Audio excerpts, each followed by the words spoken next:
بسم اللہ الرحمن الرحیم۔ اللہم صلی علی سیدنا و مولانا محمد وعلی آلہ وصحبہ وبارک وسلم علیہ۔ السلام علیکم، آپ دیکھ رہے ہیں اسلام ود رابل۔ جب اہل بیت کا قافلہ دمشق پہنچا تو انہیں قید خانے میں قید کر دیا گیا۔ جب قیدیوں کی رات ہوئی تو بچوں کے مارے خوف کی حالت عجب ہوئی۔ آفت کا سامنا تھا، نئی واردات تھی، زہرا کی بیٹیوں پر قیامت کی رات تھی۔ بازار میں ہزاروں کا مجموعہ تھا۔ یزید کی خوشنودی حاصل کرنے کے لیے اہل بیت کو مقررہ وقت سے قبل پہنچا دیا گیا، جس کی وجہ سے اہل بیت کو داخلی دروازے باب سعد پر کئی گھنٹے تک روک دیا گیا۔ دربار میں داخلے کے 7 دروازے ہیں۔ ایک دروازے سے دوسرے دروازے تک 2 رخا فوجیں کھڑی تھیں۔ یزید کے سپاہی جلالت اور شہنشاہیت کی نشانی بنے مسلح کھڑے تھے۔ جب اہل بیت 7ویں دروازے پر پہنچے اور جناب زینب نے دربار کو دیکھا تو آپ بیٹھ گئیں۔ کہہ دو مجھے دربار میں حاکم نہ بلائے، خلقت کو دوبارہ میری شکل نہ دکھائے، گر قتل ہو منظور تو قاتل یہیں آئے، موجود ہوں خنجر میری گردن پہ پھرائے، اتنے غموں اندھوں سے آزاد ہو زینب، تر تن جدا ہو تو بہت شاد ہو زینب۔ اہل بیت جب دربار میں داخل ہوئے تو پہلے انہیں ایک گوشے میں بٹھایا گیا۔ اہل بیت کو یزید کے سامنے پیش کیا گیا۔ یزید سے اہل بیت کا تعارف کرایا گیا۔ زبیر ابن قیس نے تشت میں رکھ کر یزید کے سامنے سر حسین پیش کیا اور کہا یزید مبارک ہو، قیدی آ گئے ہیں، محمد کا نواسہ قتل کر دیا گیا۔ اس کے بعد شہداء کے سر پیش کیے گئے۔ یہودیوں کا عالم سفیر روم، نصرانی کا عالم اور اراکین دولت موجود تھے۔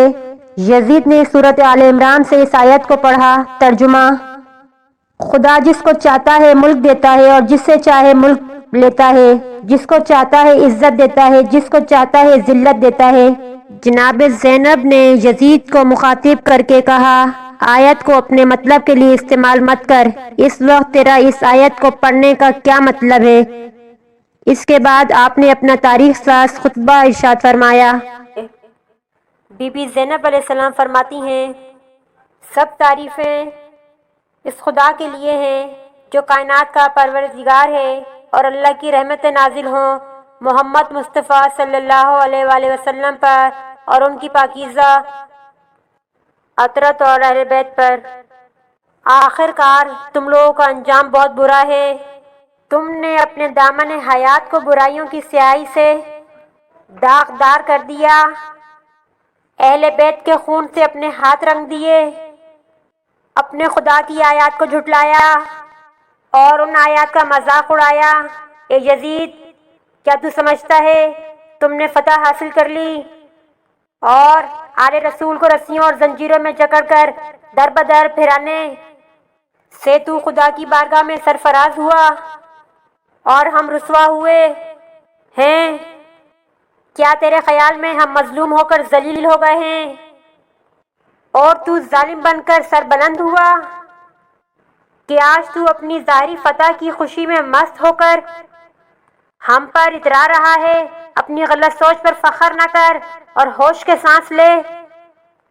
کیا تم نے اللہ کا یہ فرمان بھلا دیا کہ حق کا انکار کرنے والے یہ نہ سوچیں کہ ہم نے انہیں جو مہلت دی ہے وہ ان کے سامنے خوفناک عذاب کی صورت میں ابھرے گی؟ اے میرے نانا کے غلاموں کی اولاد، کیا یہ تیرا انصاف ہے کہ تو نے اپنی عورتوں کو 4 دیواری کا تحفظ فراہم کر کے پردے میں بٹھا رکھا ہے اور رسول زادیوں کو بے پردہ کر کے بازاروں میں پھرایا ہے، ان کی عزت اور عظمت کی چادر کو لوٹ لیا اور ان کی بے حرمتی کا مرتکب ہوا؟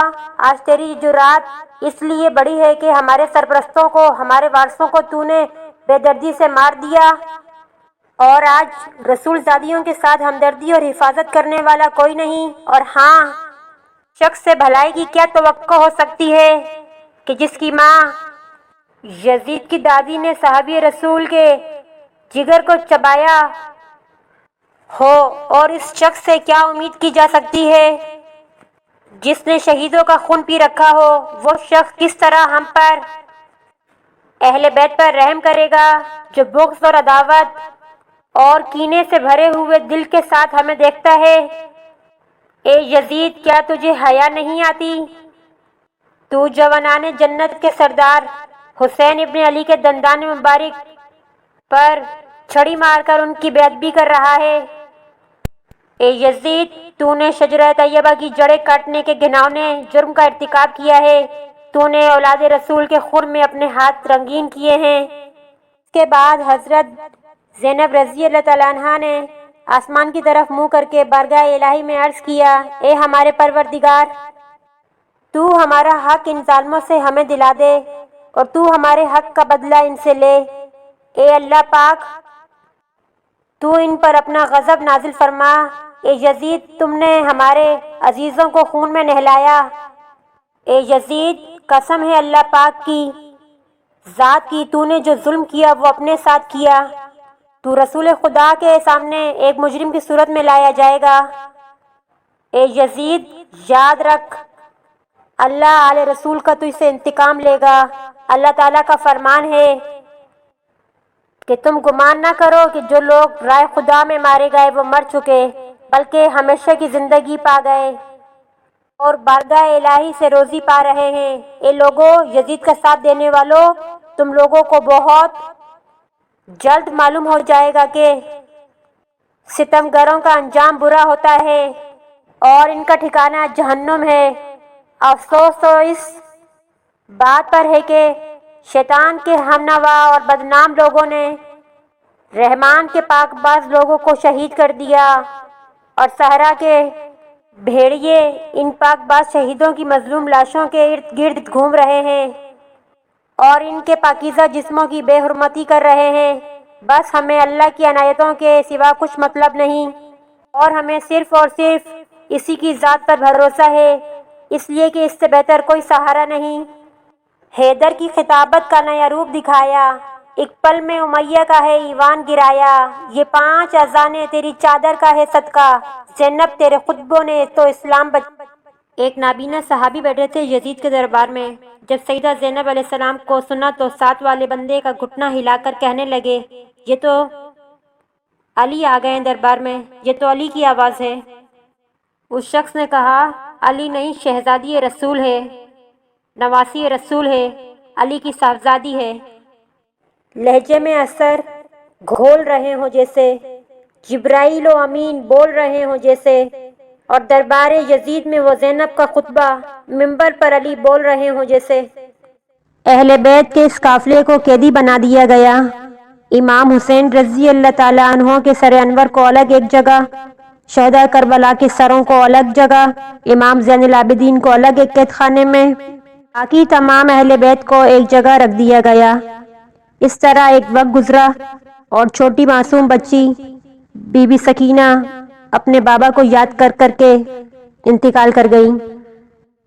جب دربار یزید میں سیدنا امام حسین رضی اللہ تعالیٰ عنہ کا سر مبارک رکھا ہوا تھا اور یزید نے چھڑی ہونٹوں اور دانتوں پر ماری اور کہنے لگا، حسین دیکھ لو، رب نے مجھے کامیاب کیا اور تم ناکام ہو گئے۔ میرے آبا و اجداد زندہ ہوتے تو میں انہیں بتاتا کہ میں نے بنی ہاشم کا کیا حال کیا ہے۔ یزید نے دربار کے خطیب سے کہا، منبر پر آؤ اور دنیا کو بتاؤ کہ بنو امیہ دنیا میں کیا مرتبہ رکھتا ہے۔ بکا ہوا خطیب منبر پر آیا اور یزید کی شان میں قصیدے کہنے لگا۔ امام زین العابدین زنجیروں میں جکڑے ہوئے تھے اور کہنے لگے، اے خطیب، تو نے تو یزید کو خوش کرنے کے لیے اپنے پروردگار کو ناراض کیا، تو نے اپنا ٹھکانہ جہنم بنایا ہے۔ اور پھر امام سجاد نے یزید کی طرف دیکھا اور کہا، اے یزید، مجھے بھی اجازت دے، میں بھی اپنے خاندان کا تعارف کرواؤں۔ انہوں نے کہا، یہ بیمار قیدی جو اپنی بہنوں کے سامنے زنجیروں میں بندھا ہوا رسوا کھڑا ہے، یہ کیا کہے گا؟ اسے بھی اجازت دے دو۔ یزید نے کہا، کراؤ تم اپنے تعارف۔ امام سجاد زنجیروں میں جکڑے ہوئے تھے، منبر پر آتے ہیں، 14 سال عمر ہے۔ جب آپ نے خطبہ اسٹارٹ کیا تو لوگ زار و قطار رونے لگے۔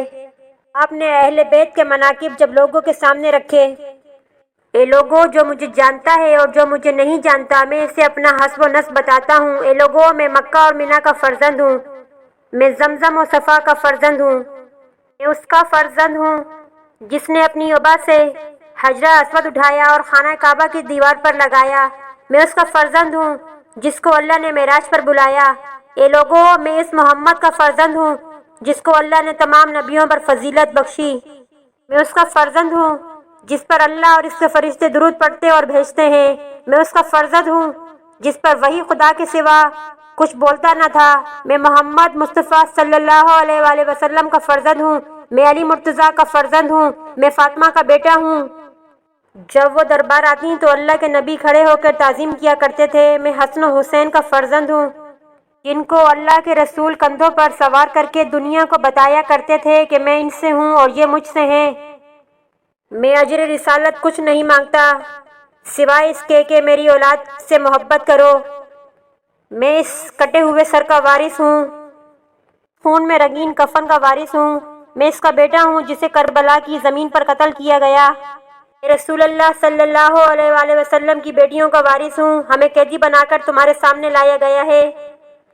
یزید گھبرا گیا کہ کہیں لوگ میرے گریبان تک نہ پہنچیں۔ اس نے مؤذن کو اشارہ کیا، جلدی جلدی اذان پڑھو۔ جب مؤذن نے کہا اللہ اکبر اللہ اکبر، شہزادہ زین العابدین نے کہا اس کے اندر کوئی شک نہیں کہ اللہ سب سے بڑا ہے، اور جب کہا لا الہ الا اللہ، حضرت امام زین العابدین نے کہا ہاں اللہ کے علاوہ کوئی معبود نہیں، اس کی گواہی ہم نے خون سے دی ہے، ہم نے اپنے لہو سے اس کی گواہی دی ہے۔ اس کے بعد مؤذن محمد رسول اللہ پر پہنچا۔ امام زین العابدین نے کہا یزید دیکھ، اذان کے اندر تیرے نانا کا نام ہے یا میرے نانا کا ہے؟ آج بھی منبر پر میرے نانا کا نام ہے۔ حسین کل بھی زندہ تھا، حسین آج بھی زندہ ہے۔ حسین کربلا کے تپتے ہوئے ریگزار میں بھی زندہ تھا، کوفہ کے بازاروں میں بھی زندہ تھا، اور دمشق کے شام میں بھی زندہ ہے۔ سب حقیقت جان چکے تھے اور شام میں بغاوت کا آغاز ہو گیا۔ سلام ہو خدا کی راہ میں جہاد کرنے والوں پر۔ ملتے ہیں ایک نئی ویڈیو کے ساتھ، اجازت دیجیے گا اس اپنے پن کے ساتھ کہ اپنا بہت خیال رکھیے گا۔ اللہ حافظ۔